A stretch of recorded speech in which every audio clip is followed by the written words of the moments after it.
Do you ever wonder what lies underneath the ground you walk on? Do you ever think about how many other people have tread the same path or what mysteries might be buried under its surface, only to reveal themselves when and if someone goes looking for them, or sometimes even when they don't? One October, someone was looking for the perfect place to hide something they hoped would never be found. But as they say, nothing stays hidden forever.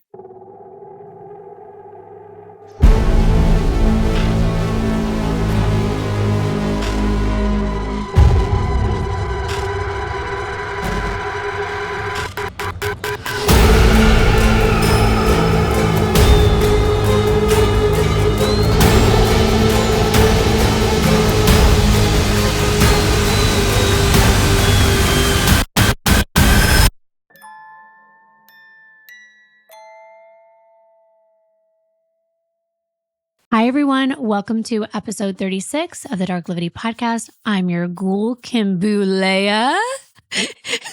You like that?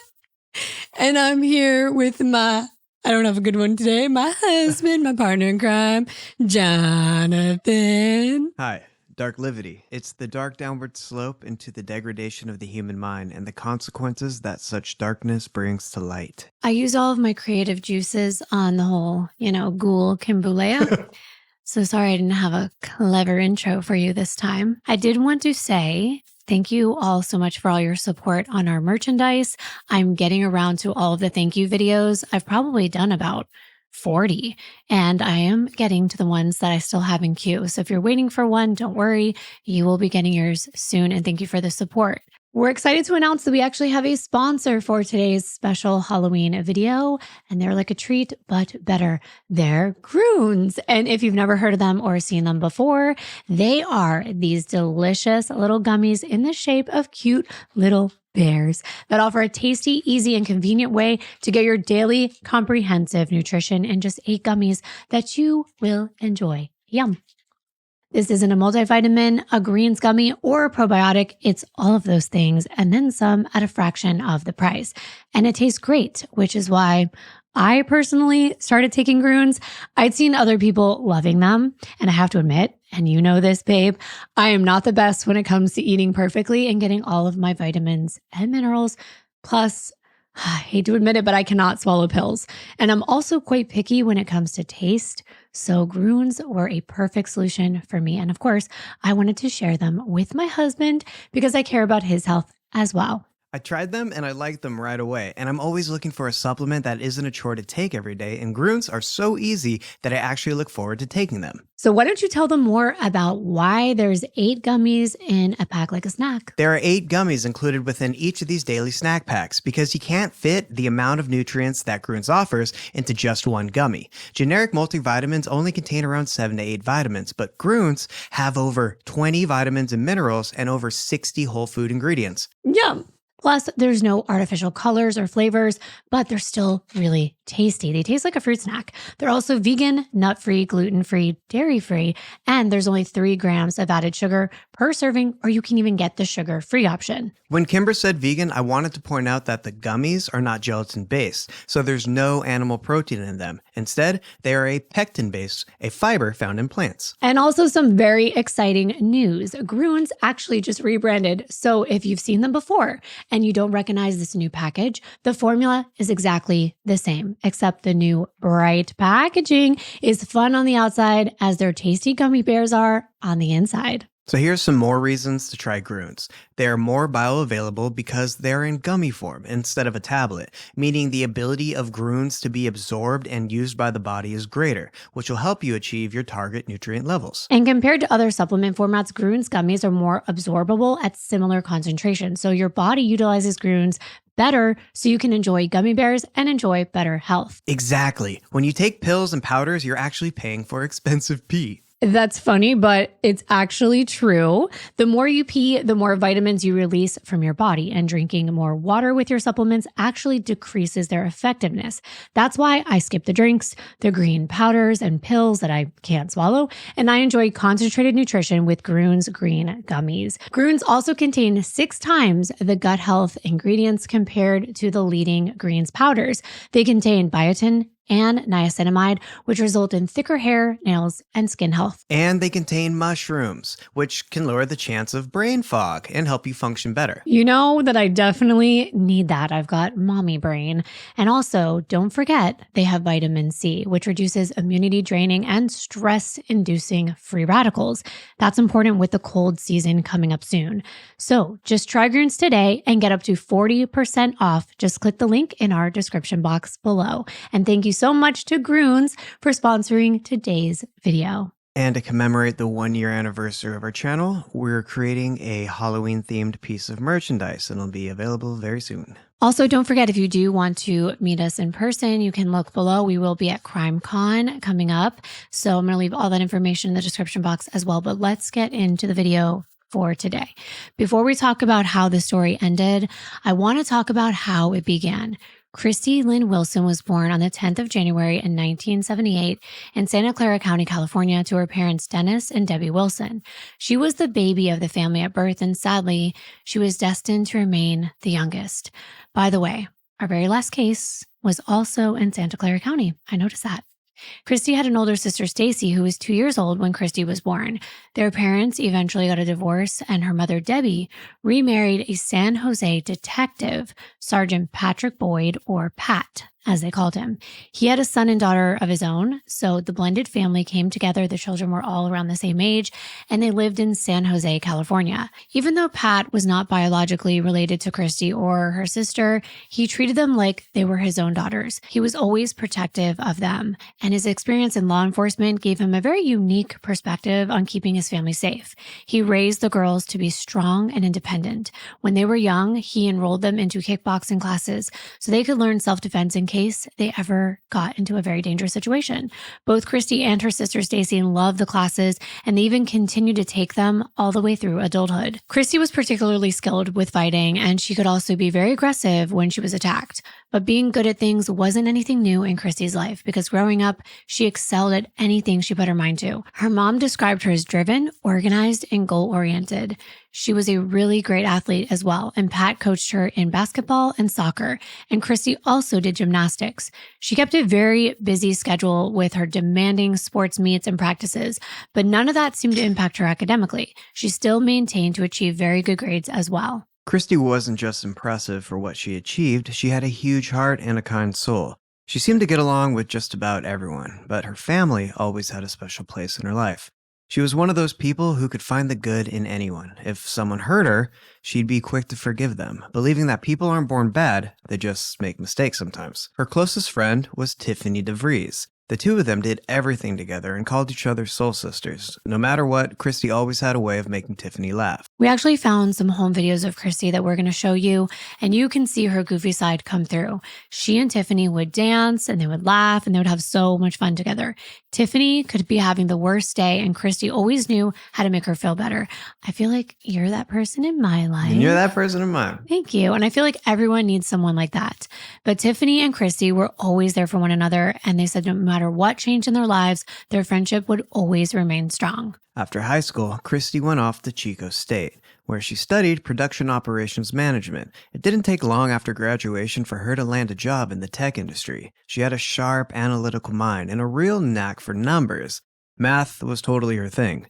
Christie could solve complex equations in her head like it was no big deal. I cannot say I relate to that at all. Her mom and stepdad knew that whatever she decided to do in her life, she was destined to be successful. Eventually, Christie moved out on her own, but she continued to keep in touch with her family by phone and email all the time. She talked to her mom almost every day. One of her favorite things to do was to dress up her cat in different outfits. She would always share pictures of her cute little cat, but her biggest love was actually blackjack. Yes, the card game. The thing that excited Christie is that there's a strategy behind all the odds of this game. Since she was so analytical, she would study the game and how to win.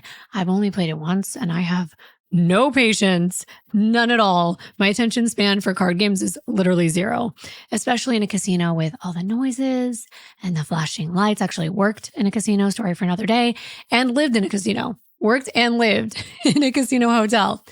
I could just never have the attention span and pay attention with all that going on. But that is actually what Christie loved. She loved going to new casinos and playing blackjack, and she knew how to count cards, and she'd usually go home with a win every time. One night at the casino, she hit the jackpot in a different way. She met a new guy named Danny Berlando. They both loved blackjack, so they clicked right off the bat. Danny was sharp, smart, a smooth talker, and always dressed to impress. He came from a good family and had big dreams of starting his own restaurant. Before long, Danny and Christie were officially a thing, and soon enough, Christie broke the news to her mom. She and Danny were moving in together. But it wasn't going to be in San Jose. They were heading to Sacramento, 150 miles away from her family. Christie at this point really wanted to get married. She wanted to start a family of her own, and she thought that Danny had the potential to be the one. So she was very excited. Things started off great for the couple, but then, unfortunately, a lot of high-tech companies took a hit, and Christie got laid off from her new job. She took it pretty hard, feeling like the company chose to let her go instead of other employees because they got to stay. It really threw her off track for a while, and she lost sight of her goals. On top of that, the stress really started spilling into her relationship with Danny, and things between them got a bit rocky. Yeah, that's actually a common theme when money is tight. It's no longer coming in like that. It can be a lot. There can be a lot of arguments and fighting, especially with couples that don't know each other very long and haven't really created that strong bond. And they fell into that category. They hadn't even been together a year when Christie confided in her mother that even though she cared about Danny, she really didn't think it was going to work out. They tried and ended up staying together for about another year and a half, trying to make it work. By September 2005, Christie and Danny decided to call it quits, and 27-year-old Christie moved back to San Jose to live with her mom and stepdad. But even after the breakup, something kept her connected to Danny. It was the cat. She still talked to Danny and met up with him just to see the cat. It finally felt like things were turning around, though. Christie landed a job opportunity in San Francisco, her first 2 interviews with a company called Zoom iWorks. They went really well. And on October 3rd, she emailed the vice president to express her continued interest. He scheduled a 3rd and final interview for Friday, October 7th. On Tuesday, October 4th of 2005, Christie set out on a 3-hour road trip to the apartment that she once shared with Danny in Sacramento to collect the last few things she had left there, including her cat. It was halfway between San Jose and where her job interview was going to be in San Francisco, so her plan was to stay the night on Tuesday at Danny's, then head out the next day for San Francisco, which was 2 hours away, and stay there until her job interview on Friday, October 7th. Then after her interview, she would drive back to Danny's on her way back to San Jose and grab the cat. She could not wait. Landing this job would mean a new chapter in her life. She was ready for a fresh start in a new city with a new job, and she was so excited. But instead of a new beginning for Christie, it would actually be the end of her life. When Christie got to Danny's, she gave her mom a quick call to let her know that she made it safely. With Halloween just a few weeks away, Christie had already picked up a cute little costume for her cat. She couldn't resist dressing up the cat right then and there, so she had a mini photo shoot with her furry little friend. Later that evening, she sent the pictures to all her friends and family. Remember when texting wasn't a thing, because that's how it was back then, and you had to email everyone? And this is what Christie would do. She would email all of these cute pictures of the cat on a regular basis. Christie had told her mom she'd check in once she got to San Francisco before her job interview. But that call never came. Debbie assumed Christie was probably just tired from all the driving and needed some rest to prepare, so she didn't think too much of it and figured Christie would reach out when she could. But on Thursday, October 6th, around 10 p.m., Debbie and Pat were caught off guard when they got a call from Christie's ex-boyfriend, Danny. He asked Debbie if Christie was with her. Surprised, Debbie said no. Danny then asked if she'd spoken to Christie in the past couple of days. Again, Debbie told him no. At this point, call it mother's intuition, because that's what Debbie said she thought it was. She gets a really bad feeling, and she's like, what is going on? Is something wrong? And Danny explains that Christie had come to the apartment on the 4th. We know that. She sent the pictures out. She dressed up the cat, the Halloween costume. But that night, he said he had a family dinner, so he left. And she told him that she was headed to Thunder Valley Casino to play some blackjack, but that she would be back later that night. He explained that Christie had called him around 10:30 p.m. and said she decided to wrap it up and call it a night, and she was finishing up soon and heading back to his place. But according to Danny, she never came back. Even though they were broken up, Danny said he was still worried. He just figured maybe she met someone and went home with them. Who knows? By the next morning, Danny had been trying to reach Christie for hours, but she still wasn't answering. Worried, he started calling around places she might have gone instead of coming home. He contacted hospitals, hoping she might have been there. He called her friends. He even reached out to jails in the area, thinking that maybe she had run into some trouble. But no one had heard from her, and there were no signs of where she might be. With nowhere else to look, Danny went and drove to the casino where he knew Christie had said she was going to be when she called him. He knew she was there because he could hear the machines and the music in the background. So he hoped that someone there would be able to offer some information about where she had gone. But before he even walked through the front doors of the casino, he saw something that let him know for sure that something was wrong. There in the parking lot of the Thunder Valley Casino was Christie's silver BMW. There was no reasonable explanation why Christie would have left without her vehicle. She certainly wouldn't have stayed in the casino all night long, and everyone that knew her knew this car was her pride and joy. It was a reminder of the success that she once had, and she would never just abandon it. So when Danny saw the car in the parking lot, he knew that something wasn't right. At least, this is what he's telling Christie's mother.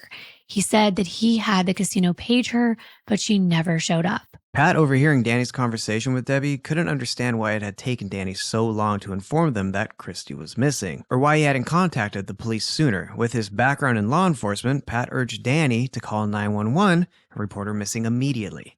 It wasn't until 48 hours later, after Christie was last seen at the casino, that Danny finally filed a missing persons report. And they always say that the first 48 hours are the most crucial, and they've already passed in this case. That's more than enough time for someone to get rid of evidence. Exactly, and they were definitely late getting on the case. That was significant in Pat's eyes. Christie's stepdad thought it was really odd and also convenient that Danny waited this long to inform anyone about Christie's disappearance. Both he and Debbie thought from the minute they got that phone call that he was involved. Yeah, because he has a lot of experience. So he's like, wait a minute.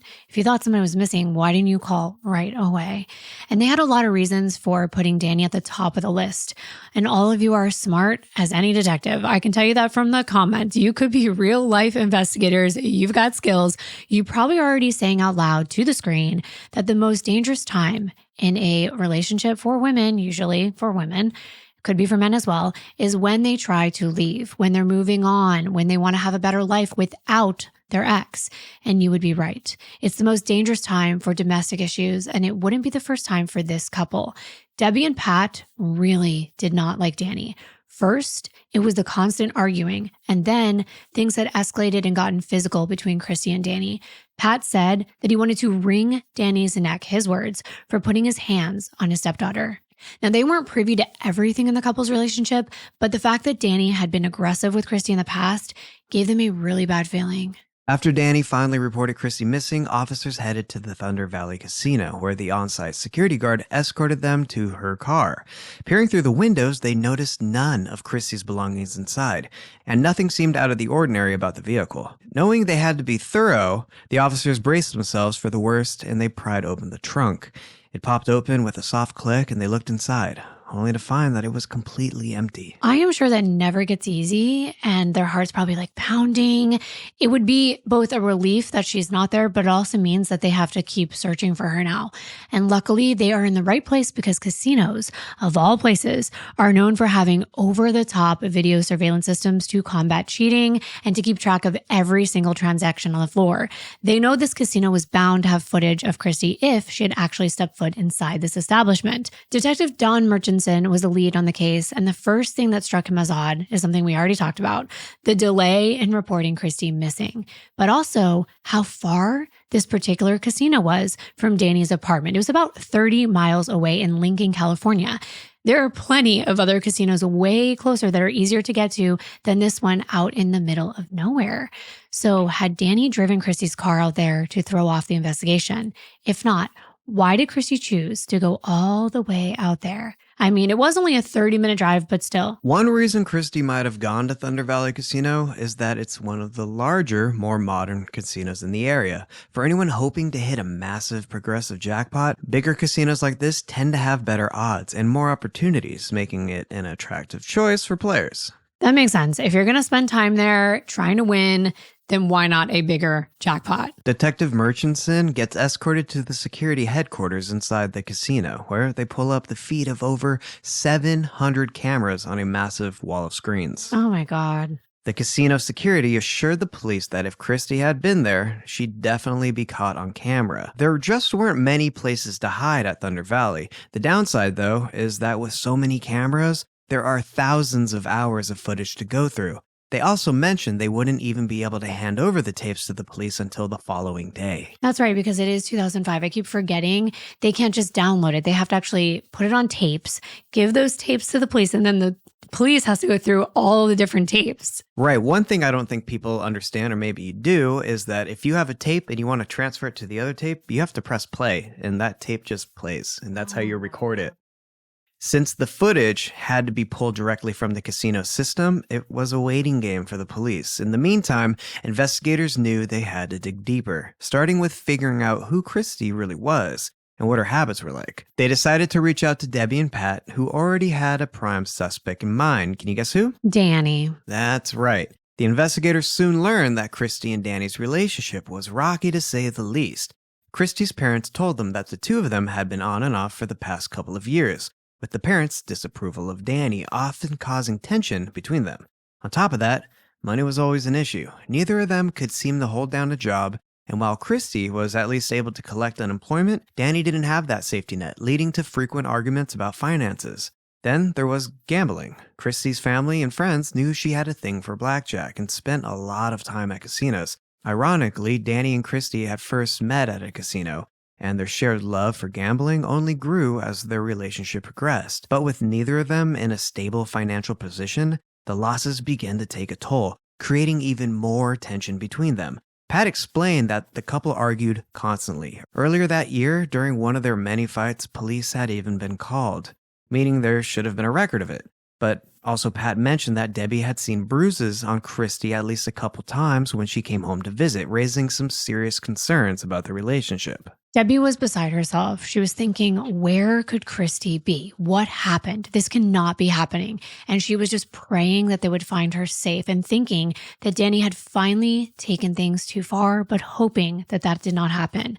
While the detectives quickly request a full background check on 31-year-old Danny Burlando, they find out that he's currently unemployed. He was a car salesman, and he had been arrested just a month prior to Christie supposedly vanishing.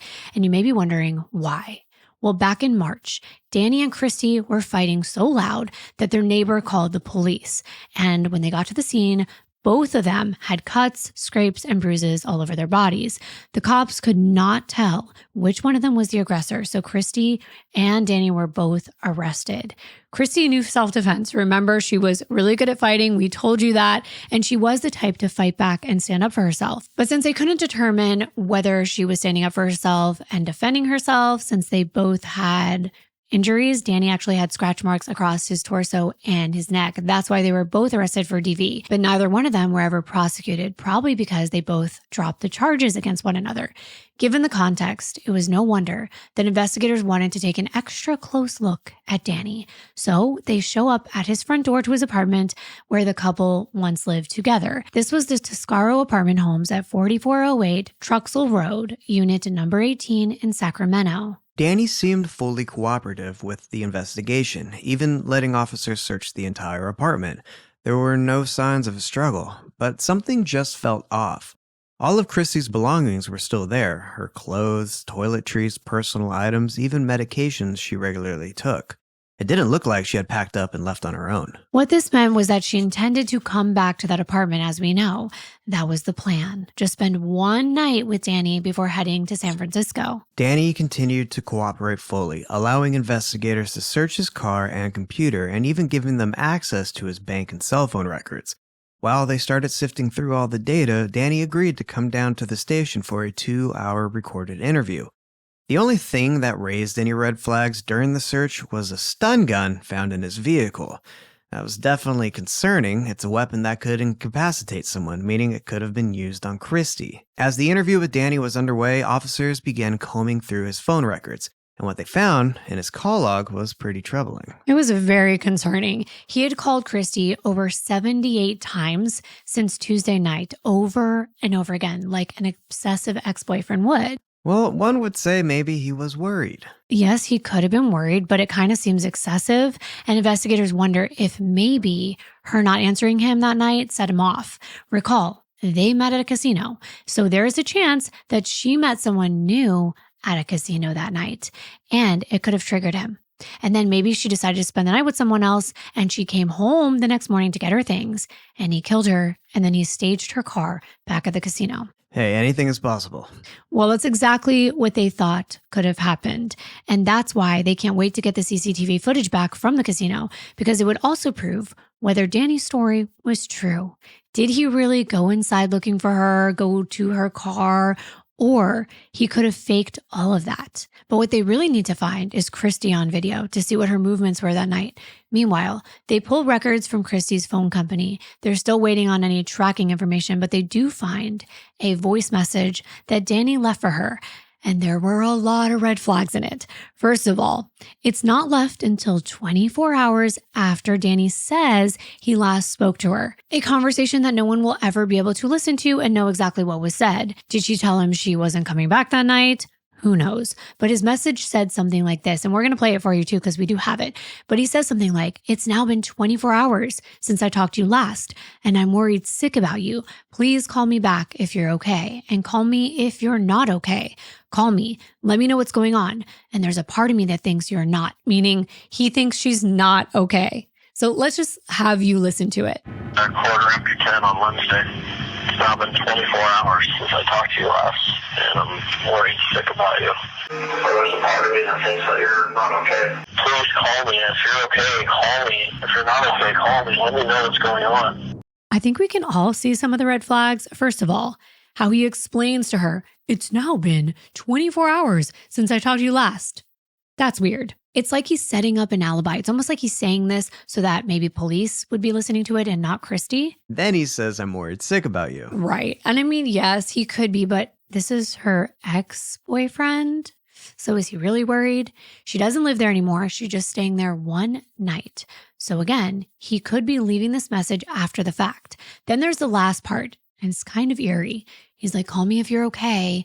And call me if you're not okay." How could she call if she's not okay? And then him saying, "I think you're not okay."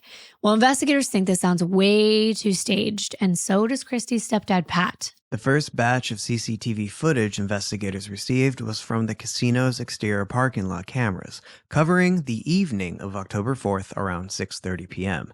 This was the earliest time Christie could have arrived at the casino, based on the timeline Danny provided in the last phone call she had with her mother when she got to the apartment. The challenge with the footage, however, was that the camera on the building wasn't fixed. It rotated in a 360-degree sweep, taking about 3 minutes and 40 seconds to complete a full rotation of the lot.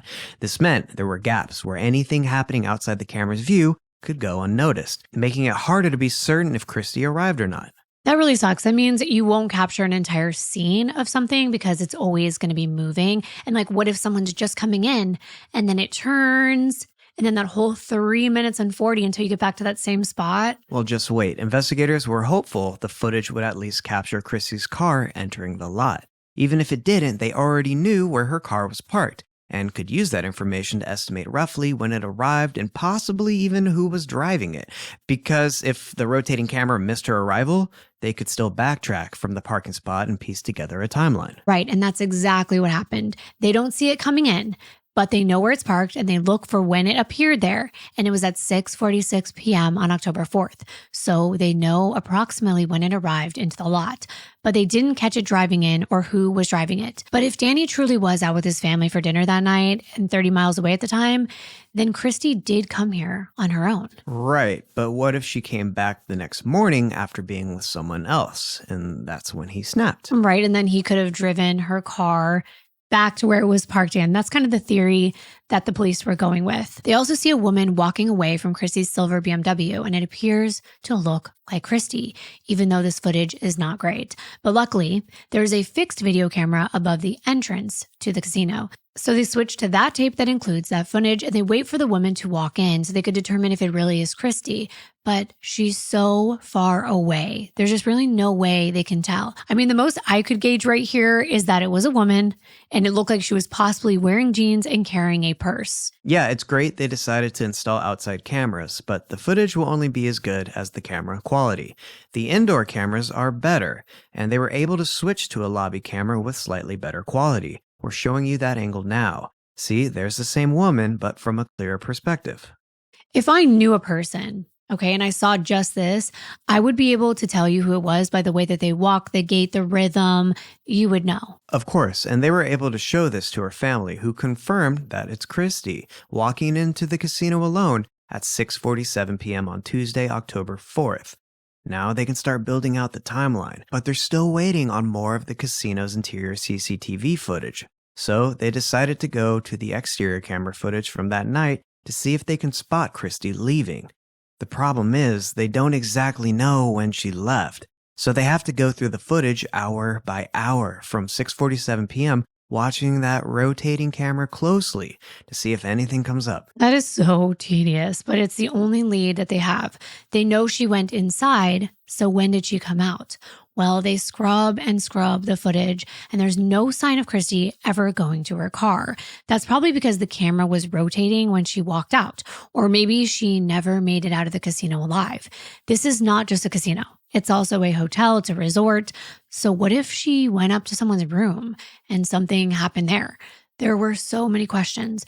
But now they focus on her car that was still in the lot. They wonder if they could spot it leaving at any point with somebody else driving and maybe coming back and parking it in that same location to throw off the cops. Someone like Danny. They also want to check if Danny really did come to the lot on Thursday to check on Christie and whether her car ever moved. But what they do find is at 9:03 p.m. on Thursday, October 6th, there's Danny coming up and looking into Christie's car windows. At this point, it's almost an empty parking lot, so it looks like he wasn't lying about that. He's looking around the car, walking around it, looking inside, and then looking around the parking lot. So he was there. But again, they have no idea what happened before that. Christie's parents were still holding on to the hope that she would show up for her new job interview on Friday, October 7th, since all of this was still happening on the first night of the investigation. They figured that if she didn't make it to the interview, it would confirm their worst fears. That something terrible had happened to her, but Christie would never skip out on something so important to her. Her mom, Debbie, called her phone over and over throughout the night, hoping Christie would finally answer. But there was still nothing. The next day, Debbie called the company where Christie had her interview, explained the situation, and asked them to let her know if Christie showed up. They told her to check back after the interview time. You can probably guess what happened. When that time came and went, Christie didn't show up. Debbie said that's when sheer panic really set in. Since Pat was a local detective, several officers from Northern California quickly joined the search for Christie.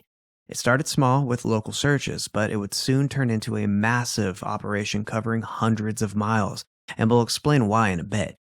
They began searching the apartment complex where Christie and her boyfriend lived, with Pat leading his team checking every corner. From there, they expanded to the surrounding areas, combing the neighborhoods hoping for any clue that can point them in the right direction. It's actually really nice to have a detective in the family, but this was a private search that they were conducting as a family and with the help of his cop friends, not on the company's dime or time. But everyone was more than happy to help. They wasted no time. They were on it that Friday morning as soon as Christie hadn't shown up for her interview. Pat already felt that Danny had probably killed his stepdaughter. So him and his friends were sadly already looking for a body. He was climbing in and out of garbage bins in the apartment complex looking for anything that could lead him to Christie. While the casino security team worked on gathering the rest of the tapes for the investigators to review, the casino management explained that most of the patrons use a player's card. These cards track activity at slot machines and tables, earning reward points. Every time the card is scanned, it creates a record of the patron's transactions and movements throughout the casino. When they checked, they found that Christie did have a player's card registered in her name, and she used it that night. That would actually be very helpful with identifying Christie's path around this entire casino so that when they got that video, they could go back to the specific timestamps where they knew she was and at that vantage point and look at it, which would save them a lot of time. By now, investigators had also pulled Christie's bank records, and there was no activity since October 4th when she entered the casino and made an initial withdrawal of cash. Then she proceeded to the casino teller where she exchanged her money for chips. And then she played blackjack for the next few hours. Once they get the footage, you can actually see this. She walked through the casino near the slot machines. She kept going to the ATM. She stopped there, got money out, and she seemed very familiar with the layout of this casino, like she had been there before, and she was on a mission. You can see her exchange her money for the chips, which they had on record on her player's card at 6:51 p.m., and then she heads right to the blackjack tables. For 2 whole hours, Christie is engrossed in the game, and there's nothing out of the ordinary about anything that she's doing. You can see Christie sipping a drink, winning some hands, losing others, and genuinely having a good time. Even though blackjack can be high stakes and stressful, she showed no signs of anxiety. She looked comfortable and fully in her element. That made sense since she loved blackjack. This was exactly what she came to the casino for.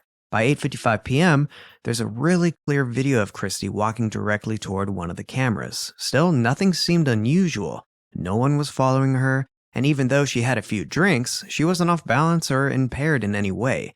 She then made her way to a different blackjack table, sat down, and started playing again, as if everything was perfectly normal. She stayed at that table for about 45 minutes, chatting, laughing, and having a drink. She celebrated her wins with another player seated next to her, an older man wearing a white shirt. At one point, Christie leaned into him, playing, nudging on his shoulder. It really didn't seem strange. Players often get friendly at the table, especially if they're both good at the game and winning. Christie seemed to have naturally gravitated towards this man, and they were clearly enjoying the game together, sharing high fives and even giving each other the occasional hug after a good hand. Some may call it flirting, others may just call it being friendly. It just depends on your comfort level. And Christie is not giving any signs of distress. Here's a different angle, and you can see a waitress bringing them more drinks to their table. And Christie was sitting at what they call a hot table. Basically, it's when a player has a statistical edge over the dealer. And obviously, Christie was loving it. I mean, any gambler would, right? Casinos, probably not so much, because now they're losing money. The thing with Christie is that she counts cards to figure out if her odds are good or bad. And that night, everything was going her way. She was on a roll, winning and having a blast. Now, the investigators have been watching this footage, but the problem is there's no sound. So they're just guessing what's going on. They don't know if Christie just met the guy she was playing with that night or if they actually knew each other from before. For all they know, they could have even been friends who planned to play together. But what the investigators are really curious about is whether Danny found out Christie was hanging out with another man. Even though this guy looked older, maybe around his 50s, even old enough to be her stepdad's age, it still might have set Danny off, and that's where things get tricky. Yeah, they figured they were dealing with a possessive person, so it wouldn't matter who Christie was with. And they know from her phone records that there was a phone call between Christie and Danny not too long after these clips. It was around 10 p.m. at the time when Christie and the man in the white shirt were just drinking, gambling, and having a great time. The investigators aren't too worried about figuring out who the older guy is since he used a player's card. They just asked casino management to pull his information in case they need to interview him later about anything he might remember about Christie that night. They also plan to interview all the dealers who worked at the tables Christie played at, hoping that one of them might have overheard part of her phone conversation with Danny or noticed anything else important. Meanwhile, the investigators kept going through the surveillance footage minute by minute, but pretty quickly they realized that tracking down the details about that phone call won't be easy. Around 10:25 p.m., Christie suddenly grabs her bag and leaves the table, mid-streak. That's the moment she was on the call with Danny. They follow her on the cameras and she walks around the casino, still talking on her phone. And there's still nothing out of the ordinary here. She's not stumbling, she's not impaired, or she doesn't look like it. She seemed to be almost walking right out of the casino. She's on a mission to leave, it looks like. Danny had told the investigators that when he spoke to her last, she told him she was on a winning streak, but promised she'd be wrapping it up soon and coming back home. But that's not what the footage showed. Instead of leaving, after Christie ended the call with Danny, she's seen heading right back to the blackjack tables at around 10:33 p.m. She goes right back and sits back down right next to the man in the white shirt, who they now know is 53-year-old Mario Garcia. They're still playing and winning and having a good time. The pair stay at the table for approximately another 90 minutes until seemingly out of nowhere, Christie leans over and seems to kind of whisper something to Mario, then gets out of her seat, kind of turns to him, almost waiting for him to follow her. That's when he abruptly stands up and they walk off almost arm in arm. They're calmly walking away together. For someone who is supposedly, according to her ex Danny, said that she was coming home, it sure didn't look like she was interested in doing that anytime soon after that phone call. She had made a beeline right back to that table and seemed to be having fun. But now, both Christie and the older man are rapidly walking through the casino together, and it looks like they're in the middle of a conversation about something. It's 1:12 a.m., and they're heading toward the exit. Mario glances down at his watch, maybe to tell Christie what time it is. I will say you do lose track of time in casinos. Right, so maybe Christie realized that time had gotten away from them, and it was really time to leave since they were already heading towards the exit. Then at 1:13 a.m., when they get close to the lobby area right before the parking lot, Christie suddenly stops. Mario seems to notice and turns back to her, and it looks like they're talking about something, but they're kind of out of frame.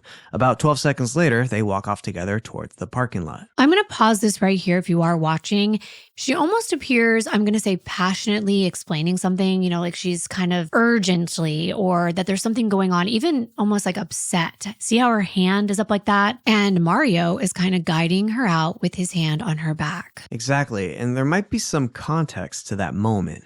Investigators aren't entirely sure yet, but now they've talked to one of the dealers from the last table where Mario and Christie were sitting before she suddenly got up and walked off with him. This is when things become both clear but also confusing, so there's a lot of details here. So here we go. First off, the staff at the casino knew Christie since she was a regular, which adds more context to what they're now sharing with detectives. This includes the dealers and the other staff present that night.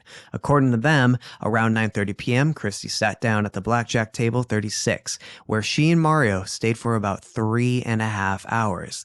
The two seemed friendly with each other, and it's possible they even knew each other before that night since they were both already familiar with the staff. They explained some of what we already know, that Christie appeared happy, she was drinking throughout the night, and she did become louder, and the people around her heard her tell Mario that her ex, Danny, had hit her that afternoon and pulled her hair. She even raised up her arm to show them a bruise. Then she began talking to Mario about losing her job and getting another one that would allow her to travel the world. Mario had explained that if it didn't work out, he could possibly get her a job where he was an executive. The dealer said that at one point, Christie got up and went to the restroom, and when she came back, TMI, but she's been drinking, so she tells everyone at the table that she's having a stomachache and diarrhea. And soon she seemed to be back to normal. She was drinking a glass of wine, and then another guy at the table actually brought a bottle so that everyone could share. However, as the night went on, both Christie and Mario got more intoxicated and even louder. People around them mentioned they were kissing, hugging, and acting like a couple. As Christie started losing, though, she asked Mario to lend her money, not just once, but several times, and he let her use some of his chips and cash. The dealer also mentioned that she borrowed from another man at the table, but as her losses piled up, her mood shifted. She got angry. She even became verbally abusive, calling the dealer names. Her behavior got so bad that a pit boss had to step in and warn her to knock it off or she'd be asked to leave. Mario actually tried, according to the dealers, to get Christie to calm down. And the staff said there were several times that Mario tried to get Christie to actually leave the casino, but she wouldn't. Finally, just before the casino was prepared to throw them both out, Mario and Christie got up and they left. And as they did, the other guy at the table, who had lent Christie some money, asked if she was going to repay him. And that's when she called him a derogatory name, and then she threw chips at him. I mean, I guess that is kind of paying him back since we know that the chips equal money. But after that, Mario and Christie walked off together, and that was around 1:10 a.m. And we saw that on video. So they go back to the exterior cameras. Mario is like helping Christie steady herself as they're walking towards a parking lot. And once they seem to get to her aisle where her car's located, they seem to part ways. And later, Mario is seen driving out in his white Toyota Camry alone and leaving the lot. But we already know that Christie's car never left that parking lot. So where did she go? It's like she vanished. The investigators are stumped.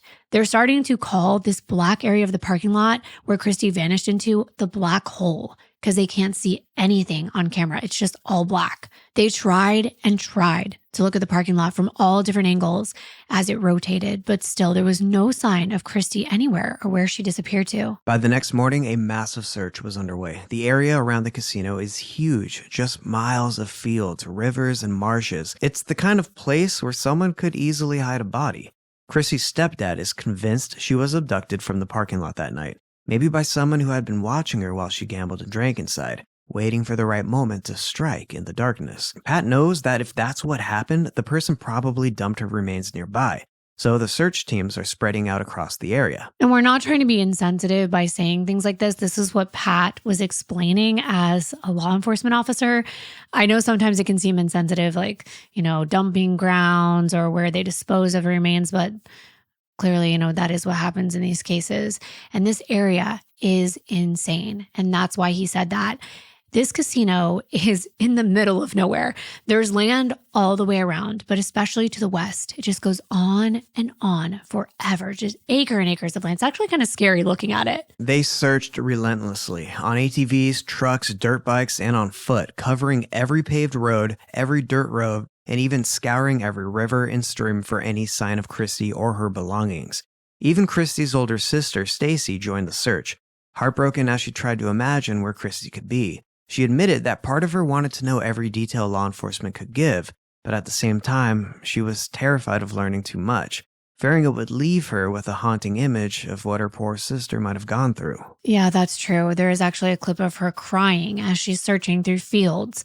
And meanwhile, they wonder if Mario, the guy that Christie had left the casino with that night, could add any more context to what was going on when they were gambling, what happened in the parking lot, what it looked like that night after they parted ways.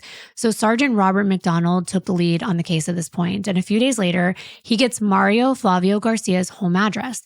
Mario lives in a really nice 2-story house with a 3-car garage. It's on 5 acres of land, and it's in Auburn, California. He lives with his wife of over 20 years, Jean, and their 2 teenage boys, Chris and Andy. Sergeant McDonald goes out to the home, and Mario is out in front doing yard work. McDonald told him that they were investigating a missing persons case and that they know that Mario had been seen with the missing person on Tuesday night at Thunder Valley Casino. And as soon as the detective mentioned the casino, Mario kind of was like, shh, keep it down. My wife cannot know that I gamble. He said that he lost a lot of money that night, and if his wife was to find out, he would be in big trouble. And that's understandable.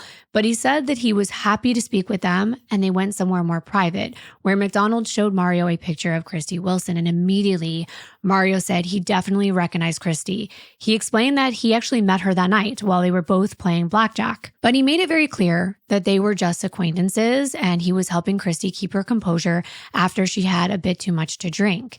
Things that we already know. But of course, Mario wouldn't know the investigators had all this footage they'd already pieced together. So he's just giving them an overview of their night. First, the investigator wanted to understand why Mario was at Thunder Valley that night. He explained that he worked as an executive senior technical project manager at Sutter Health Information Technology. For several years, he had been in charge of a remote monitoring system for several hospitals as part of the electronic ICU project. The week of Monday, October 3rd, marked the start of a major upgrade for the project. Monday had been a routine day, but on Tuesday, October 4th, things escalated. Mario worked at the data center from 10 a.m. to 5:30 p.m., and by the end of the day, he was frustrated with a coworker. At 5:25 p.m., he sent his supervisor an email venting, saying the situation had pushed him to the point where he'd be, quote, having some tequila tonight. After work, he decided to head to Thunder Valley Casino. He's like, I've had it, boss. I'm going to drink. Mario then confirmed what staff had already told investigators. Christie sat down at the same table where he was playing, started off winning, but her luck eventually ran out. When she ran low on funds, she asked Mario to lend her some cash. Although he gave her some cash, he admitted it was something he didn't want his wife to find out about. As the night went on, things got louder between them, and Mario thought it would be best if they left the casino. He explained that he walked Christie to the parking lot aisle where she had her car parked. She was stumbling a bit and leaned on him for support as he guided her toward her car. Once they were near it, Christie began rummaging through her purse, and as Mario continued towards his car, A couple rows away, she realized she lost her cell phone. She told him she needed to head back inside the casino to find it. Mario said it was late, so he wished her luck and left. The investigator pressed him further, implying that perhaps Mario had other intentions with Christie, maybe even something sexual. But Mario denied it. He told investigators he was married, didn't exchange numbers with Christie, and wouldn't even think of sleeping with a stranger because he was terrified of catching something like herpes. According to Mario, the last time he saw Christie was walking toward the casino to look for her phone. With that, McDonald left and returned to the casino to continue the investigation. McDonald inquired with the lost and found at the casino about a lost cell phone, and they did have records that a phone was left behind under a blackjack table where Christie had been last seen, and they believe that it was the one they saw Christie with using it earlier in the night, and she may have dropped it when she was getting up. The staff checked the lost and found, and it had not been collected. It was still at the casino, and it was Christie's, and that made me think. Let's go back to that footage of Mario and Christie talking in the lobby. I paused it. Remember when I paused it and then she was kind of like throwing up her hand? Doesn't it almost look like when she abruptly stops that she's possibly looking for her phone? I don't know. This is just an assumption. We don't know, but let's just watch it again. Wouldn't that make sense that she stopped? She's probably like, wait a minute, where's my phone? I mean, again, I'm only making an assumption, but now we have more context. We know she was upset. So it could have been just her stewing over this whole situation and Mario trying to calm her down while he's guiding her out so she doesn't continue to make a scene. It's anyone's guess what's happening, but we do have a lot more context now. The only problem was that when McDonald returned to the casino and requested a review for surveillance footage to confirm if Christie had come back inside for her cell phone, the staff informed him that there was no sign of her returning on any of the tapes. That's really scary. It reminds me of a case I did on my main channel of Kelsey Smith. She was actually taken from a Target parking lot in broad daylight in about 5 seconds. So the investigators need to build out Christie's victimology, who she was, what she was doing in the months, weeks, and days leading up to her disappearance. And I want to point this out because a lot of times when you start talking about the victim, people can consider it being judgmental and victim blaming. And of course, that is not what we're going to do and not what this is about. Victimology can sometimes appear to be judgmental, but the intention is to understand who the victim is, not to shame them for their lifestyle. So just keep that in mind. When Christie walked into Thunder Valley Casino on the evening of October 4th, she barely seemed like the same young woman who had shown so much promise in her early years. Even though she excelled in school and had dreamed of a job in the tech industry, after holding a few IT jobs, she realized that it just wasn't for her. After her most recent termination, she had been collecting unemployment, but the whole experience had left her struggling with her mental health. A couple months earlier, in June of 2005, Christie had been diagnosed by her psychiatrist with major depression, and it was recurrent and severe. She was prescribed an antidepressant called Lexapro. She had also been struggling with anxiety for a while. All of this combined made Christie's life at that particular time quite challenging. One of the unhealthier ways that she tried to soothe herself was to gamble, which wasn't a new thing for her. She had a great time when she won, but lost control when she lost. She would borrow money to gamble, and her gambling concerned Danny as well as her mom and her stepdad, especially in times when things were stressful because she tended to gamble even more. Even though Christie's life had been unsettled for a while, she was determined to turn things around. She had vowed to get help and finally addressed her struggles. That night at the casino might have been her way of having a last hurrah before starting fresh with a new job she was hoping to land. Her mother and friend Tiffany told investigators that since losing her job, money had been tight, and Christie hoped that maybe, just maybe, she could win big at the blackjack table. But things didn't go as planned. Once investigators gathered this information, they explored another theory. Perhaps Christie had run away. But that idea was quickly dismissed. There were no signs of her accessing her bank account or using her email. Her car was left behind, and she didn't even own a passport. Her family was certain she wouldn't just leave without money or transportation. More than that, Christie's mother was adamant that Christie loved her family too much to disappear without a word. And she also had cats. So there's just no way she would leave them because that was like her baby. Investigators go back to the footage and they have this sinking feeling that they were watching a woman walk to her death. The clip of Christie walking out of the casino was considered a crucial piece of evidence in this investigation, and it was replayed time and time again, probably hundreds of times. As the investigators watched and rewatched the clip, they noticed that as Mario and Christie were walking out the door, he kind of tried to put his arm around her. And you can see it right here in this clip if you are watching. He said that he was helping to guide her and to balance her since she was intoxicated. But when you look closely, like the investigators were doing, because they have to look at everything from different perspectives, when you look at this portion of the clip, it looks like Christie kind of like pushes his arm off of her, and he barely waited a second before trying to put his arm around her again. So it could have been innocent, but when investigators watched this interaction over and over, they couldn't help but feel like it was a perfect example of someone who doesn't know how to take no for an answer. Going back through all the footage from this new perspective, Mario's interactions with Christie could be perceived as a way to get her to go home with him. He was buying her drinks, giving her money, laughing, flirting, whispering, sticking up for her, and following her around the casino, even when she was going to leave. It's a situation that so many women, and could be even men, are faced with. Christie could have been in a very vulnerable position where she didn't want this man to touch her, but she also didn't want to be rude or worse because maybe she feared what he might do if she angered him.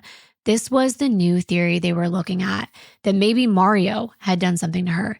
Even though Mario appeared to be a very unlikely suspect, it seemed Danny would have way more of a motive than this married father of two who had a successful six-figure income and was known to be a great neighbor, a local soccer coach, and an attentive father. What reason would he have to hurt a complete stranger that he met at the casino? But stranger things have happened. And given that he was the last person to see Christie and to be by her side, investigators think that it's best that they have a more in-depth conversation with Mario. McDonald also recalled that during his first encounter with Mario, he noticed visible scrapes on Mario's face. As part of his job, the detective asked how he got those injuries. Mario explained that he had been working on his property with a tractor when a tree branch smacked him in his face. He also claimed that he got a rash from poison oak that he had come in contact with on his skin, a plausible enough explanation. Things took a strange turn when Sergeant asked him to take photos of his injuries. Mario refused, and when the sergeant tried to snap a picture anyway, Mario blocked the camera with his hands. Now, that is kind of odd, and they knew from both the footage and speaking with staff that Mario didn't have those injuries before leaving the casino. But still, there's no evidence he had anything to do with Christie's disappearance. That afternoon, McDonald asked Mario to come down to the office to provide a formal statement. He agreed. McDonald began to interview him by telling Mario he's not under arrest, but he was under suspicion. His statements were going to be voluntary, the door was open, he was free to leave, and he wasn't being compelled to say or do anything, and Mario agreed to speak with him. The first thing McDonald asked him was what type of car Mario drove that night, and that's when Mario became kind of reluctant to answer. Instead, he told McDonald he thinks he should probably consult with a lawyer. He called a friend of his who came to the station, and once the lawyer friend of his was there, Mario did show McDonald the white Camry that he had driven to the station, explaining that was the car he was in at the casino. And McDonald knew it matched the footage. McDonald now asked Mario when he arrived home and which way he took to get there. He said he took Highway 65 to Interstate 80 and then went up to Highway 49. At this point, they stopped the interview to go get a glass of water. And when Mario enters the room before the detective and he's all alone, he starts to button up the top button of his shirt. And that was suspicious. When they watched it back, they were like, why is he doing that? I wonder why. At that point, McDonald informed Mario that they would need to clear him of suspicion by getting a warrant for his car, his residence, and his person, meaning that they intended to take photos of him whether he liked it or not. The next day, Monday, October 10th, a search warrant was issued, and it was executed on Tuesday, October 11th. Investigators took photos of Mario's face and body, and on Thursday, they searched his home and car. During the search, they found a collapsible nightstick in the trunk of his car. If you're not familiar with it, a nightstick is similar to that of a police baton. In California, these are considered weapons, and it's illegal to own or possess one. This discovery was significant for two reasons. First, it raised the possibility of sinister intentions on Mario's behalf. Second, it gave investigators a lawful reason to detain him while they continued their investigation. With the nightstick in hand, Mario was immediately arrested and charged with possession of a deadly weapon. I don't know if people have seen a nightstick, used it. If you hit someone in the leg, or the head with something like that, I mean, it is very very dangerous to have a weapon like that. And you're not allowed to have one here in California. But now they needed to take a closer look at what Mario was doing before and after he met Christie. He already had an attorney for his wife and his children at this point. So this was the only information they could gather. And it was from places like Mario's workplace, his cell phone data, and the CCTV footage. So that's what they were going on. On Wednesday morning, the day after the casino visit, Mario was scheduled to be at work to meet with vendors making installations for the project he was supervising. He was expected to be there all day, with the first meeting starting at 9 a.m. However, when one of these vendors arrived at 9:05, Mario wasn't there to let him in. The vendor called and asked for his ETA, and Mario told him he had been delayed due to an accident and was running late. He eventually arrived shortly after 10 a.m. When Mario showed up, his coworkers noticed the scratches on his face and a burst blood vessel in his eye. Mario explained that he had been working on his property with a tractor when a branch got caught in the cage and then snapped him in the eye. But this story raised some red flags. For that explanation to be true, Mario would have been doing yard work between the time he got home around 2 a.m.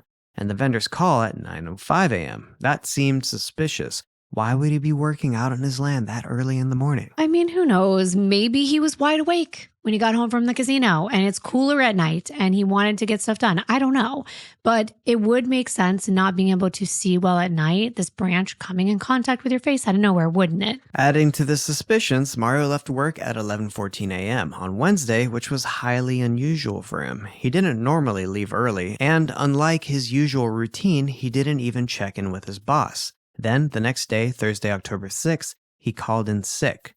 Records show he visited the UC Davis Ambulatory Care Center that day, reporting he had pain in his left eye. Mario told the doctor that he had fallen from a 15-foot tree when the branch broke. He was visibly upset, complaining of blurry vision, a swollen lower lip, and multiple abrasions across his face, torso, and arms. The medical team treated him with antibiotics for a possible skin infection and referred him to an eye specialist.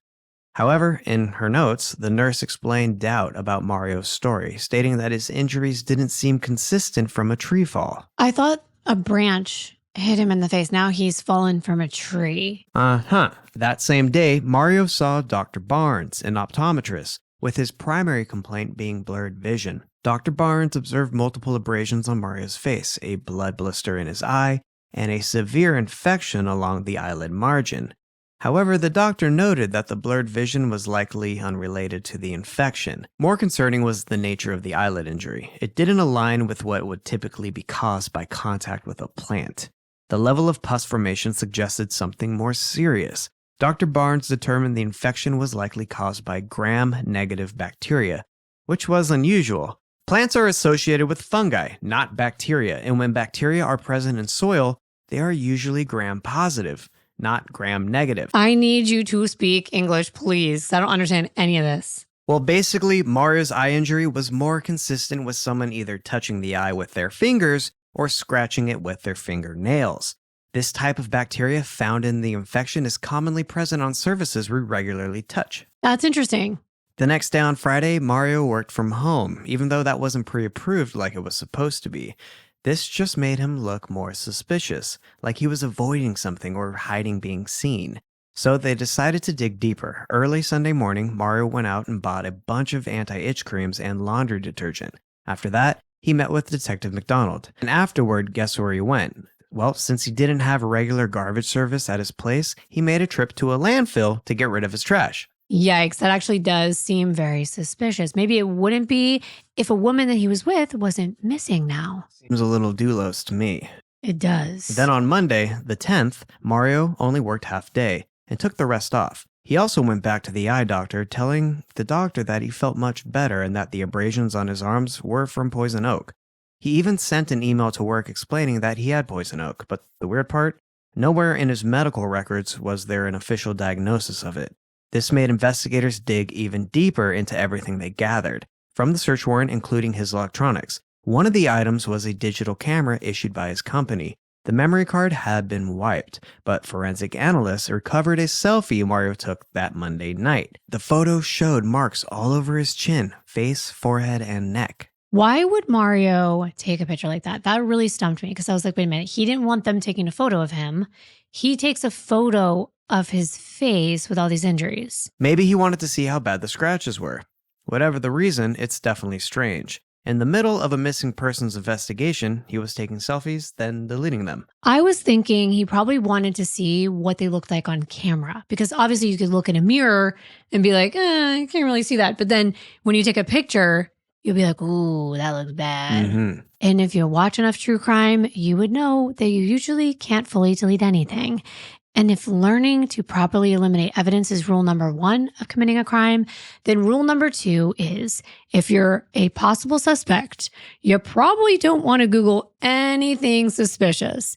Incognito mode might be great for hiding weird searches that you want to keep on the DL, but it's no match for forensic technology. On Monday night, the day after the search warrant was issued for his house and his car, Mario Googled himself forensic. I was wondering, what would pull up when you just Google forensic? There was no phrase. It was just that. And the next day, he searched for more information on warrants. But again, I'm playing devil's advocate here. What is that going to pull up?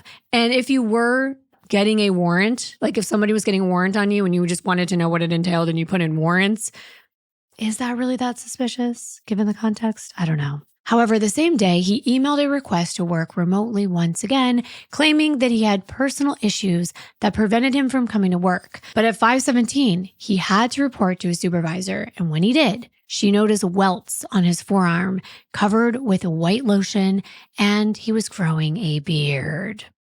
Poison oak, growing a beard. What made things even more suspicious was that the very next day, on Wednesday, Mario searched for information on toxicology, specifically how tests are conducted for date-related drugs. We can't say the R word, but drugs that are given to people for them to comply for forced intercourse. And that's getting weird.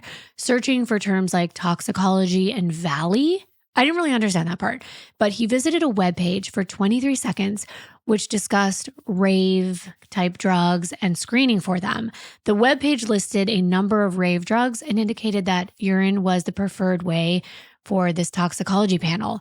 Now it's starting to look like Mario has something to hide, unless he's gearing up for a night of EDM, dancing, and some MDMA. That same day, he emailed his supervisor explaining that he had some problems due to being in the wrong place at the wrong time, and now he had to retain an attorney. Therefore, his supervisor approved him to work from home until further notice due to his issue. Yeah, it's called being a suspect in the disappearance, possibly murder of a young woman. On Thursday, he worked at the data center. Then the next day on Friday, he took a sick day, claiming he had medical problems and went to the hospital with chest pains. His supervisor then sent an email requesting that he return a work laptop. He responded by saying he would, but then he got arrested. When he was booked, he told the officer he had poison oak. He had gotten it on Sunday. As the officer prepared to note the date, Mario said he got it 2 weeks ago. He's all over the place, and it's clear that this man was spiraling. Now I want to go to the search of his 2004 Toyota Camry. Sure enough, when the police searched this car, they found plenty of damning evidence, starting with the fact that the trunk was missing its carpet liner.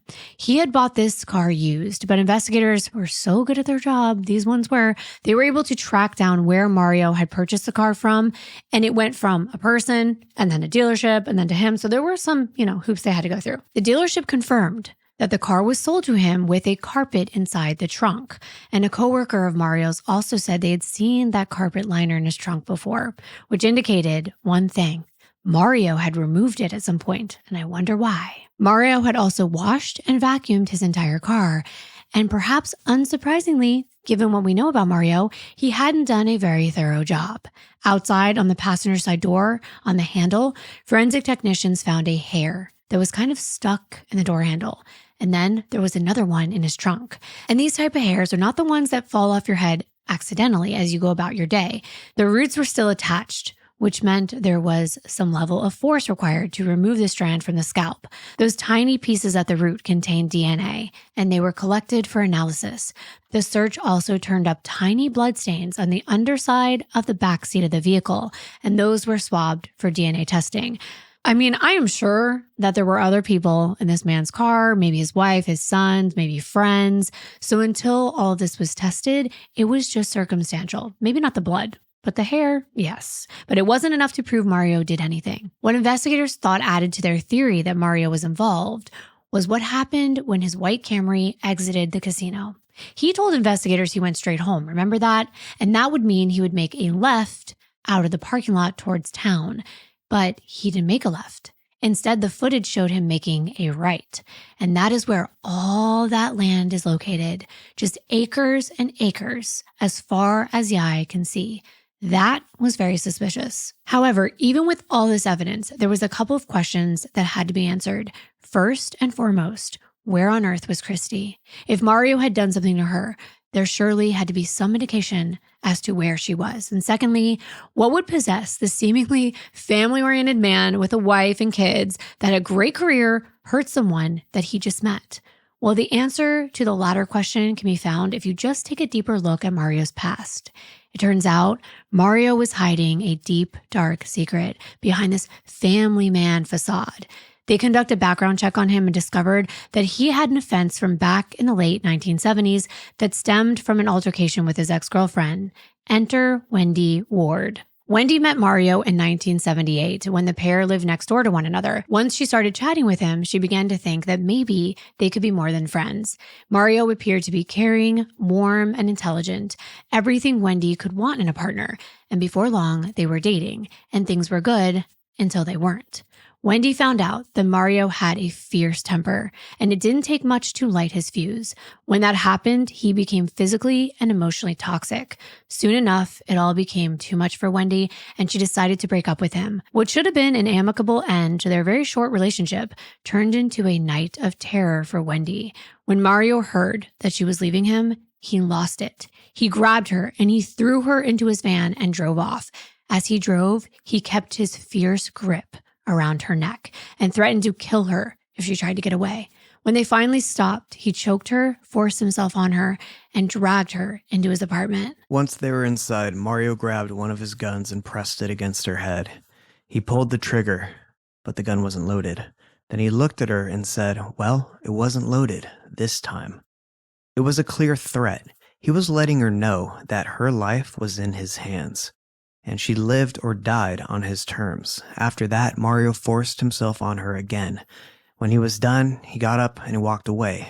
Wendy didn't move a muscle, just watching Mario, unsure of what he'd do next. Mario went to the fridge, made a sandwich, sat down at the dining table, and casually ate that sandwich, as if nothing had happened.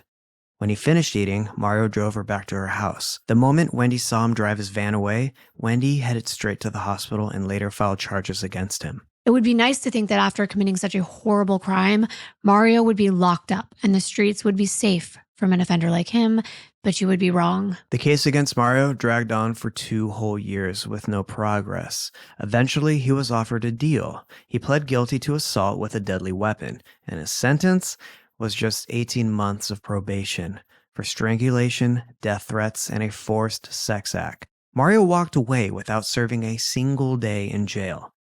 And just like that, he was back on the streets, ready to victimize yet another woman. It took Mario less than a year to find his next victim, a woman named Lynette Smith.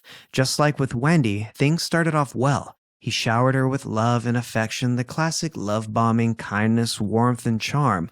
But soon enough, Mario's true colors began to show. Their relationship soon became rocky and heated, and eventually violent. As if things weren't already spiraling, Lynette got news that would change everything. She found out she was pregnant. Realizing that bringing a child into this toxic relationship would be disastrous, Lynette decided to terminate the pregnancy. When Mario found out, he was furious and didn't agree with her choice.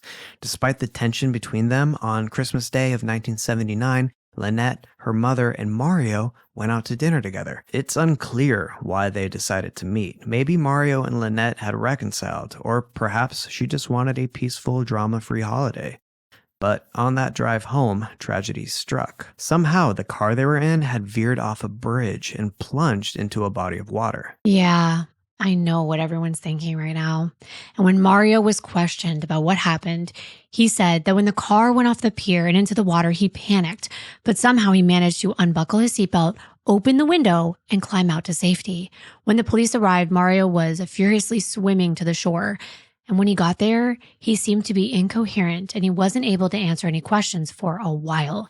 It was only after he was asked repeatedly that Mario told the police that there were other people in the now sinking car. He told them that in the rush to get himself out of the car, he didn't look to see if the two women had made it out. Unfortunately, it was too late.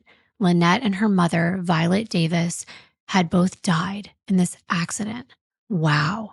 When the police were investigating the case, they spoke to a number of eyewitnesses and they claimed to have seen the car pull over on the side of the road and then suddenly start accelerating towards the pier. Moments later, the car went over the edge and into the water.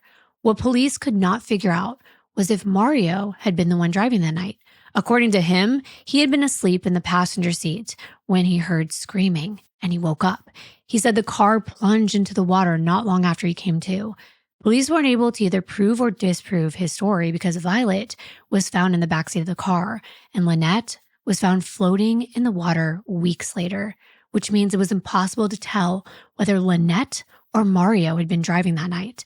In the end, Mario walked away. He was free again. And though it had been a long time since these events occurred, he had gotten married, he had had kids after Lynette's death, the evil that drove Mario to viciously attack Wendy and possibly purposely kill Lynette and her mother was always there, simmering just below the surface. When the police built their case against Mario for the disappearance of Christie Wilson, they still needed more evidence. So they brought in an expert to examine the photos of Mario's injuries. And they concluded that they were consistent with defensive wounds. Mario sustained 4 parallel scratches on the left side of his chest and his face. The ones on his face here, over his left eye, the eyelid, under his left eye, on his left chin, and right chin, if you're watching, we're mapping them out on the screen for you. Then there were 3 parallel scratches on his chest as well. And since Christie was right-handed, it was likely that she used her dominant hand to claw against the left side of Mario's face and chest during a struggle. These injuries were uniform. They weren't random. And when it's an accident, scratches are not perfect and symmetrical. What these injuries tell us is that Christie was a fighter. She came face to face with a monster that night. And despite her being intoxicated, she refused to bow down and submit. We know her stepdad taught her to fight, and she scratched, clawed, punched, and hit Mario. And in the end, her will to live was engraved into her killer's face. But it was the diligent work of these detectives on this next clue that led to Mario's arrest. The surveillance footage from Thunder Valley parking lot showed that Mario and Christie left the casino and walked into the darkness, but there's no footage of them at their cars. However, it isn't until 20 minutes after Mario is seen walking with Christie that his car pulls around the front to leave. It wouldn't take that long for someone to just get in their vehicle and drive off. So what was taking him so long? They walked out at 1:13 and he pulled out at 1:36. They backtrack and realize they noticed something. In the vicinity where Mario's Camry was seen coming out of from the videos, it's very dark. But that's why they end up noticing this. Mario's car had a unique feature. When you press the keyless entry fob, the headlights would flash a certain number of times, indicating how many doors you unlocked. And in this case, the vehicle's headlights flashed 4 times on the CCTV footage, which indicated all 4 doors of his car had been unlocked.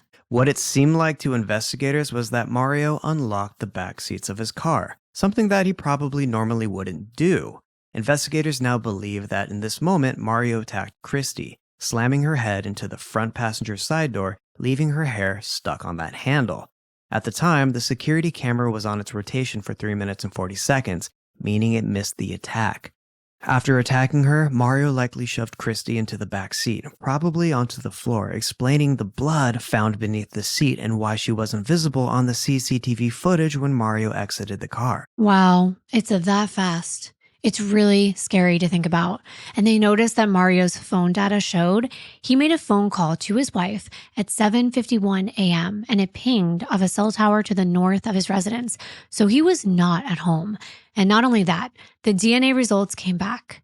The hair found in Mario's vehicle was 1 in 720 quintillion match for Christie Wilson. Furthermore, the blood recovered from his car showed a DNA mixture consistent with Christie and Mario Garcia's DNA. I feel like it's case closed at this point, but Mario maintained his innocence.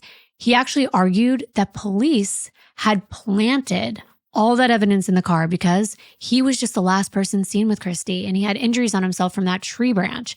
He asked why his wife and kids' hairs and their DNA weren't found in the car then. If he cleaned it, why would only Christie's be present? I'd say probably because it was blood inside. It was blood inside and hair on the outside handle. But regardless, Mario was going to trial. The prosecution was led by District Attorney Garen Horst. It was the county's very first no-body murder trial. Not an easy task. The 2-month trial began in September 2006. Wendy Ward, the survivor of Mario's attack back in the late 70s, traveled to Sacramento, California to meet Christie's family during the trial. It was an emotional meeting filled with hugs, as Wendy wanted to show her support for the family during such a heartbreaking time. The trial featured 90 witnesses, with prosecutors presenting a detailed timeline of what they believed happened the night Christie went missing. Much of what we already covered, including the belief that Mario drugged her wine. The surveillance footage showed Christie displaying clear signs of being drugged. She slurred her words, complaining about an upset stomach, and she seemed almost drowsy. At one point, she dropped her phone, and when she stood up to go to the bathroom, her unsteady gait was unmistakable. It's no coincidence that the level of agitation was completely out of character for Christie. She was known to get upset when she lost money, but not to the extent she was exhibiting that night. Another indication that she had been drugged. Even friends of hers that saw the video footage said that she would never have gone out to her car or even been that close to anyone if she hadn't been drugged. And that was before they knew that a toxicology and rave drug was searched by Mario. After they walked out, he attacked her, put her in his car, and then drove away to a secluded spot, attacked Christie, murdered her, and then hid her body. What the jury wouldn't hear is all about how violent Mario had been in his past, because that wasn't allowed in. Mario's defense was that Christie had never been in his car at all. He claimed that after they left the casino, they parted ways in the parking lot, and he went straight home. He also denied that his trunk had ever been lined with carpet, despite evidence suggesting otherwise. Additionally, he insisted that the nightstick found wasn't his. It was supposedly belonging to his son as part of his martial arts training kit. Have you ever gotten a martial arts training kit with a nightstick that's collapsible that you can easily hide in your car so an unsuspecting victim can be hit with it? No, never. Mario didn't just defend himself, he tried to shift the blame onto Christie's boyfriend Daniel. He even brought forward a witness who claimed to have seen a woman resembling Christie the day after she was last seen at the casino. However, the witness admitted that he was only 70 to 75% certain it was her. On top of that, Mario's attorney argued that Christie could still be alive, insisting that without a body, there was no concrete proof that she had been killed. Really? So she just decided to go on the run after putting blood and her hair in this guy's car and never contacting her family again, not getting her cat. And of course, he took the stand in his own defense. Of course he did. We're going to make that a shirt. Of course he did. And there's going to be a little, the stand right here in the courtroom. Of course he did. And we're going to know what it means. In the end, Mario's lukewarm defense didn't cut it against the prosecution's mounds of evidence. He was convicted of first-degree murder of Christie Wilson, even without her body being found. His sentencing was scheduled for a few months later in January of 2007. There were cheers from the courtroom. Debbie and Pat embraced. This was great news. However, there was one thing still a mystery. Where was Christie? Debbie spoke out after the verdict was read, saying that she hoped Mario would fess up. And here she is right now on camera. You're not fooling anybody, and especially not me. And I will continue to pursue you and pursue you and pursue you. But at Mario's sentencing, he cowardly let the courtroom know that they probably expected him to beg for mercy and to show remorse. But he said, I will do no such thing, because he didn't kill Christie. And he makes me so mad. Mario's wife also took his side, making statements about the deep bond they shared and what a good father he had been. She insisted that he was innocent and stood by his side no matter what. That reminds me of that meme. I'm going to stand by my man no matter what. That's mine. I'm going to stick beside him. Even one of his sons did an interview saying that he was always there for him, that they would do family dinners all the time. And his wife added that the truth was out there and that they hoped to find Christie's body so that it would exonerate her husband, that Mario had told her that was his only hope. And I feel bad because clearly he was manipulating everyone around him, even his own family. Despite exhaustive investigations, the place where Christie's body was remained a mystery. Years later, in 2017, her mother, Debbie, spoke to the media about Mario. She described him as a lost soul and expressed a desire to one day have a conversation with him, hoping that with enough trust, she could convince him to tell her what happened and perhaps finally reveal where her daughter was. Her plan actually worked. Well, partly. They thought they had a break in the case. Mario must have seen that clip because he wrote Debbie and her family on several occasions, actually. They went back and forth. But there was a letter on November 5th, 2018, and he apologized to her for everything she had been through. But not once did he say that he had killed Christie. Instead, he made it all about himself. And he wrote that he would do anything to go home and die with his family, which was a privilege that he had stolen from Christie herself. But he didn't mention that. Instead, he talked about how angry he was, that he couldn't attend his son's soccer games. And he was mad at Danny Burlando for beating Christie up and breaking up with her, because then it caused her to go to the casino for money that she needed for a new life. And now Mario was being blamed for her disappearance. For Debbie, the letter offered a possible shot at finding her daughter. From the tone of his words, it seemed that Mario might be willing to trade information on where Christie was in exchange for a lighter sentence. The prospect was enticing for a while. The death of her daughter had haunted Debbie for years, and all that time, the pain of not knowing where her daughter was weighing down on her. All she wanted was to lay her baby to rest. But Debbie had more tenacity than Mario, and she wasn't about to give in to his manipulation. She vowed that this monster would never have the chance to use her child's body as a bargaining chip. While Debbie was fighting an internal battle, two investigators, Don Murchison, the original one on the lead of the case, and Nuno Tavares, had been working on finding Christie since the very beginning. They were determined to bring her home, and they vowed not to rest until they were successful. For years, Nuno and Don had searched everywhere they could even loosely connect to Mario. At one point, they even drained a septic tank with 2,000 gallons of sewage inside and went through it by hand. We often hear about how police don't go far enough to solve a crime. Well, that's not what happened here, especially in this case when the suspect was already convicted. But then you hear of cases like this, where police officers take a vow to protect and serve, and they take it to heart. For Don and Nuno, they would rather rummage through sewage than break that vow. Despite their efforts, the location of Christie's body remained a mystery for 15 long and painful years. But there is hope at the end of this tragic story, and I could not believe this because this was not long ago. Not long after Mario was sentenced, his wife Jean and their two sons eventually cut off all contact with him. Jean even filed for divorce, no longer believing his story. She had come to believe that Mario was responsible for Christie's death. This shift gave investigators an opportunity to interview Jean and the sons. During these conversations, one of his sons, Chris, shared memories that had stayed with him over the years about what his father was doing in the days following Christie's disappearance. That's when Chris remembered something significant. The day after Christie vanished, he had a big soccer game on Saturday, but right before they were supposed to leave, Mario was nowhere to be found. When Chris went looking for him, he found his father out in their land working with the tractor. Not only that, what stood out to Chris is that his father looked frenzied and frazzled. He was sweating profusely, and he wasn't behaving like himself. Chris had asked his dad if he was coming to his soccer game that day, and Mario replied, "I'm not going to your effing game." This was a guy all about his kids, and especially when it came to soccer. He never missed one of their games. But the way that he said he wasn't coming stood out to Chris. It was firm, it was brash, and there was this frantic look in his dad's eyes.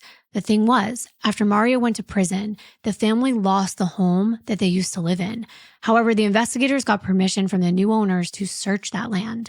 I told you in the intro that some things never stay hidden, that we never know what lies beneath the ground we walk on. Nuno and Don asked Chris to take them to the exact place where Mario had been working that day with the tractor. It wasn't too far from the main house, just a short 100 yards next to where their detached garage was located. The interesting thing was that they already searched this land in the days after Christie went missing, even with cadaver dogs. In August of 2020, though, the investigators, along with specialists with ground-penetrating radars, undertook a detailed search of this property. This was intense. They had all these ropes in specific areas where they took this machine very thoroughly down each plotted spot, nearly covering the entire 5 acres. And the specialist reported 8 pockets in the ground where Christie's body could be. So they began digging. They went to the first spot and there was nothing. The second spot, nothing. But then they moved to the third spot, the exact place where Chris had seen his father working that day. They carefully removed the soil bit by bit. Suddenly, Nuno noticed something. There, poking through the dirt, was what looked like a bone. They immediately stopped digging and called in forensic anthropologists, who confirmed it was a human bone. But the question remained, was it Christie? A specialized team working methodically uncovered the remains piece by piece, preserving every bone. Finally, through dental records, they confirmed the heartbreaking truth. It was indeed Christie Wilson. Wow. And these investigators were amazing, but it wasn't over. Ever since that trial, Debbie, Wendy, and the investigators were actually traveling to different places conducting classes for homicide investigators, specifically about crimes that did not include finding bodies. And just 2 months before this, one student asked a question that no one had ever asked Debbie before. They asked, if your daughter's body was found, how would you want to find out? And she said, please, don't just call me on the phone. Well, Nuno and Don flew to Scottsdale, Arizona and got in close to midnight. They drove right to Debbie and Pat's and rang the doorbell. They were surprised that the investigators were at their door, and that's when they delivered the news about finding Christie. Debbie said, is it okay to be happy or joyful? Is that okay? And her husband, Pat, said that when investigators arrived that day, they didn't just bring Christie back to him. They brought his wife back too, because now she wasn't wondering where her daughter was. And that is so sad. I would be plagued by that as well. Debbie then flew to California the very next day to tell Christie's sister Stacy the news. Days later, Debbie and her family held a press conference announcing that Christie had finally been found. We're going to play that for you. Today is a day that absolutely reflects some of the greatest level of perseverance in police work that a victim's family could ever ask for. She was mostly just thanking the investigators because they never gave up. Mario's wife and sons chose not to speak to the media, but it's important to remember that they too were victims. They never asked for this, to be thrust into a reality so drastically different from what they believed to be true. However, they did express their sorrow for what Mario had done and shared that finding Christie's remains finally brought them some sense of closure. When an autopsy was performed on Christie's skeletal remains, they discovered that her nose and one of her hands had been broken, but the exact cause of death could not be determined. In October of 2020, Christie was cremated. Then, a few months later, on Christmas Eve, Mario actually died in his prison cell from COVID-19. He passed away knowing that the police had found the last piece of control he had over Christie's family, the location of her remains, and they did it without his help. Nobody needed him anymore. Even better, he died knowing that his own flesh and blood, his son, was the one to help unearth all that he tried to keep hidden. Christie's family waited over a decade to find peace, and I hope that now that she's back with the people that she loved, Christie has found peace too, and she's resting peacefully.